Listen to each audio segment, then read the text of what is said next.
'కల్కి' మూవీ స్టోరీని ఎన్ని సార్లు, ఎన్ని విధాలుగా మూవీ టీమ్ అందరికి చెప్పినా, రకరకాల స్కెచెస్, స్టోరీ బోర్డ్స్ ఇవన్నీ చూపించినా కూడా ఎవ్వరికీ పూర్తిగా అర్థమయ్యేది కాదంట.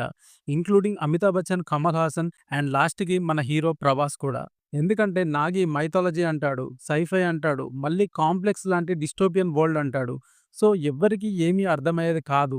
కానీ 'నాగశ్విన్' మీద మాత్రం అందరికీ నమ్మకముండేది. ఎందుకంటే 'నాగశ్విన్' ఏదో డిఫరెంట్‌గా తీస్తున్నాడు. దీని మీద ఆయనకు క్లారిటీ ఉందని అర్థమైంది కాబట్టి బ్లైండ్‌గా 'నాగి' ఏది చెప్తే అది అందరూ చేసేశారు. 'కల్కి' మూవీ షూటింగ్ కంప్లీట్ అవ్వడానికి వస్తుంది. ఓటీటీ రైట్స్ కోసం నెట్‌ఫ్లిక్స్ సీఈఓనే వాళ్ళ షూటింగ్ లొకేషన్‌కి వస్తే ఆల్రెడీ షూటింగ్ అయిపోయిన ఫుటేజ్‌తో ఒక టీజర్‌ని రెడీ చేసి ఆ సీఈఓకి అండ్ మూవీ టీమ్ అందరికి చూపించాడంట 'నాగి'. అది చూసాక అందరి ఫ్యూజులు ఎగిరిపోయాయి. ఓహో! ఇదా మనం తీస్తుంది అని అందరూ అనుకున్నారంట. 'ప్రభాస్' అయితే ఈ టీజర్‌ని మళ్ళీ ఒక 3, 4 టైమ్స్ చూసి చాలా ఎక్సైట్ కూడా అయ్యాడంట. ఎన్ని సార్లు చెప్పినా అంత సీనియర్ ఆర్టిస్ట్‌కి కూడా 'నాగశ్విన్' విజన్ అర్థం కాలేదు కానీ, సినిమా చూసాక కమల్ హాసన్, అమితాబ్ బచ్చన్ గారు అందరూ మెచ్చుకున్నారు. దీన్ని బట్టే అర్థం చేసుకోవచ్చు 'నాగశ్విన్' ఎంత కాంప్లెక్స్ స్టోరీ లైన్‌ని అందరికీ అర్థమయ్యేలాగా సింపుల్‌గా స్క్రీన్ మీద చూపించాడని.